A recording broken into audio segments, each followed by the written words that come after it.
Hi friends, it's Gabby again. We had a less crushing day. We spent it all at the detention facility, and even though it is crushing, we did not have to deal with judges and their decisions that destroy people's lives. So that was less intense for us. We still witnessed a lot of things and we kind of want to quickly talk about it, but we're having to go to court tomorrow morning in San Antonio, so everybody in the team is very focused in working. So I'm quickly going to go over to them and ask them to quickly just explain or talk about one of the few things that they saw at the detention facility. Before I go over there, I want to talk about the people there are extremely depressed. They're having a really hard time. They're having to take sleeping pills and antidepressants. When the effect of those starts to wear off, they increase the dosage. So they're basically drugged.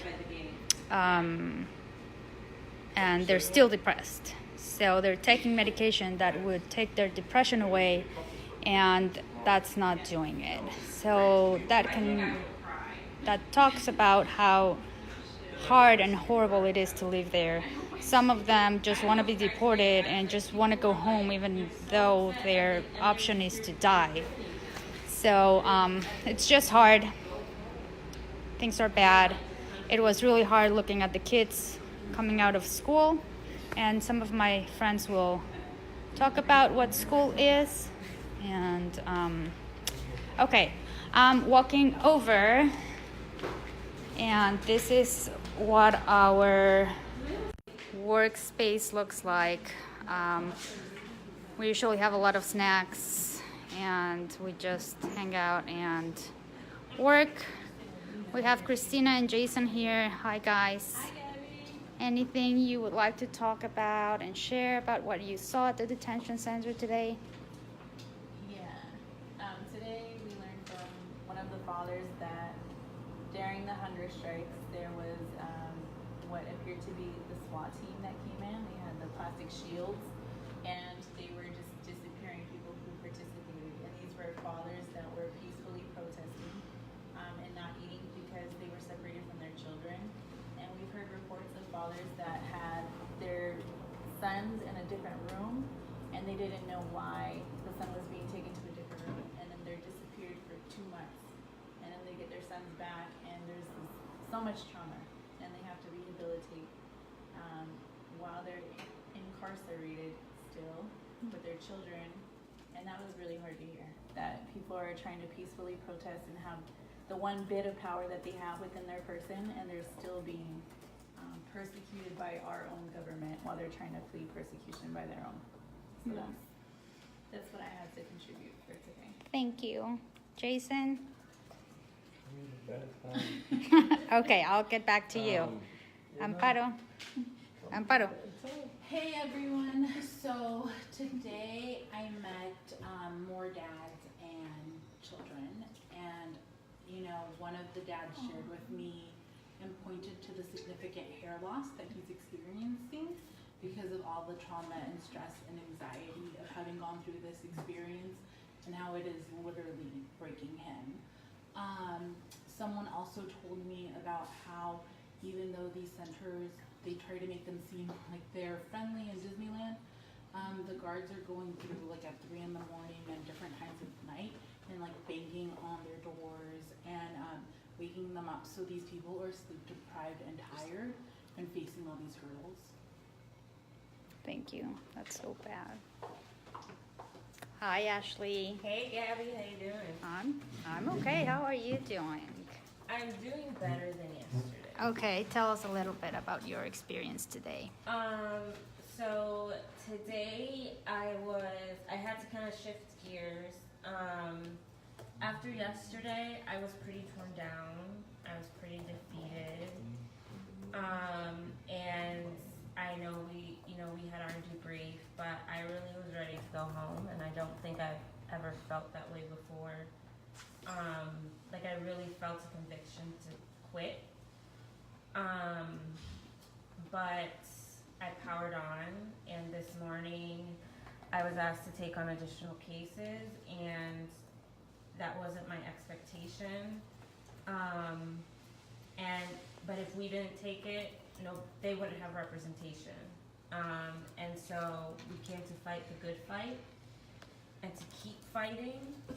And I realized, I think you said something very pertinent that we were talking about today.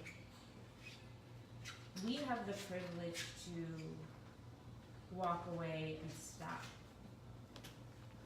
And the fathers that we've been meeting and our clients don't. And it is really just feeding into the system to say we're not going to represent the fathers. So that was really strong with me. It gave me, kind of new life to just kind of look outside the box and say, even though this judge told you no, how can we come up with a solution? Because it's these people's lives. And the other thing I think today, so that was good, that, kind of helps. The stories are still depressing and it's still very, very sad, especially because we got to see the children today.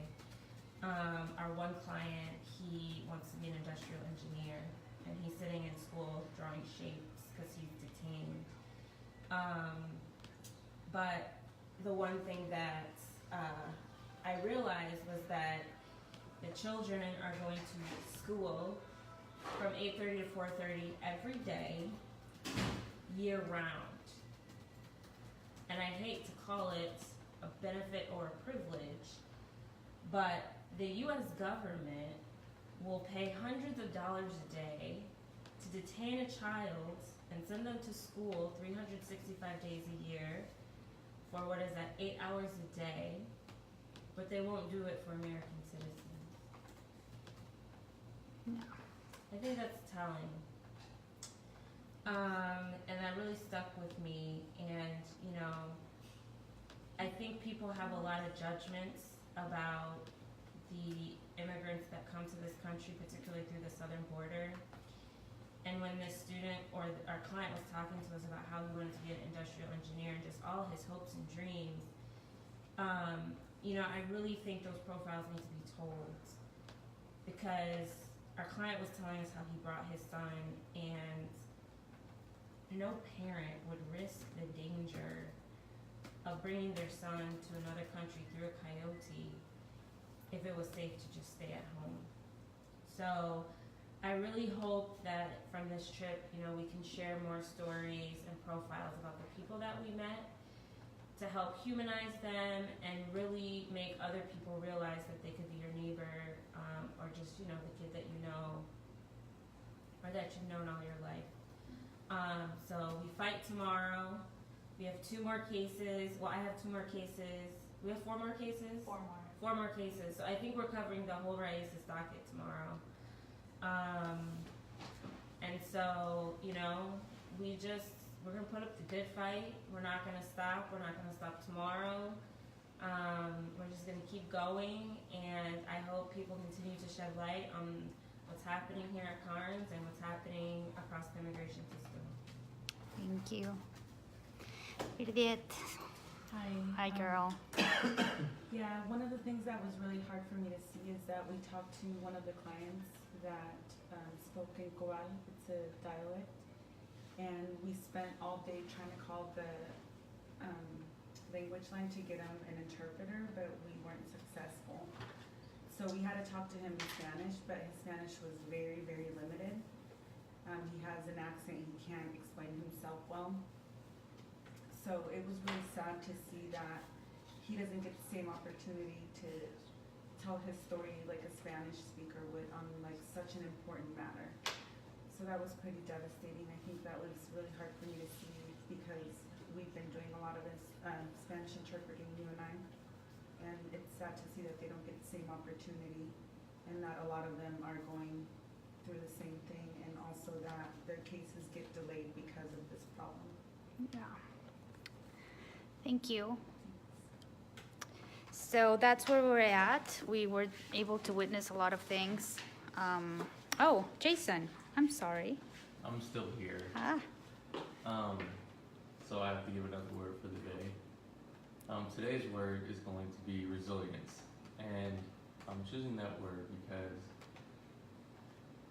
when we were in the break room, just imagine a door that leads to another door, and in between those doors there's an empty square room, and through the next door would be the room where you can meet with the clients. While we were in there today, the little kids were coming up to the window and kind of staring at us while we ate food, which was, for us, was heartbreaking. But it showed how the kids were able to be resilient in this time where no matter what's going on around them, they're just being kids. Like one kid, he just wanted to wave, and when somebody waved, he just kind of ran away and grabbed the toy and started playing again. So resilience is the word, and that's kind of what we all have to be in this fight. So it's also inspirational because if they can, go through this traumatic time and still put up a fight and be human and be a kid, then the least that we can do is give them the same effort and trying to get them back to a society where they can be just that. And of course, the system doesn't make it easy.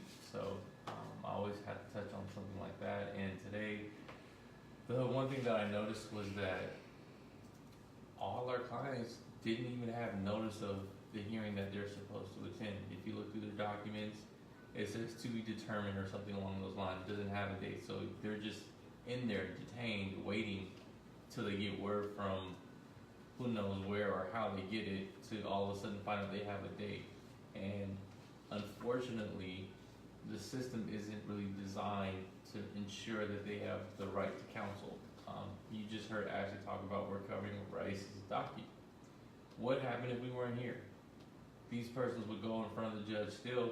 It's not going to stop because an attorney is not present because they're not afforded that right to have counsel present with them. They may have the right, but that's almost saying one, if you can afford it, or two, if someone's even available to help you, and three, to have someone that's even knowledgeable about the subject. So you just can't show up in court and argue. So we have to just keep being resilient, and I hope that the next team that goes, they're able to perform the same services that we have been able to provide. And I know that we're going to take this experience with us and try to continue forward and try to help in ways that we can help. So be resilient, everyone. thanks, Jason. All right, so that's it. Thanks for watching. Oh, just to go back on what Jason said about the little kids. Yes, they look at you and they peek through the window and they want to wave and they want to have eye contact with someone and they want to get a smile back. It's really crushing. That was hard. That was really hard to watch. Kids, we got to see kids from maybe 2 years, like barely walking, probably 18 months, to 17 years old. They have hopes for their lives. They have things and dreams that they want to accomplish. And we can't, we feel helpless at times. So it's hard when you have all this talent and a new generation that could be creating and doing amazing things, and they're incarcerated and they're locked and they can't go anywhere. And they can't even be deported because there's a ban. So even though they've been ordered to be deported, they have to stay. So it's just very frustrating. Thank you for watching. Please share. We're trying to raise awareness. This is not normal. This is horrible. It sucks.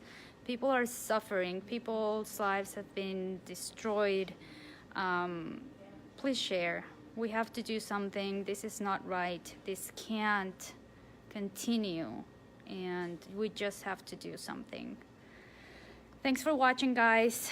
We'll be home soon. I miss my kids. I kind of wish I could stay now because I want to keep helping, but it's time to go home.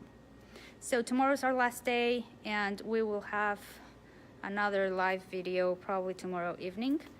And that would be the end of our week in Karnes Detention Center. Thanks for watching.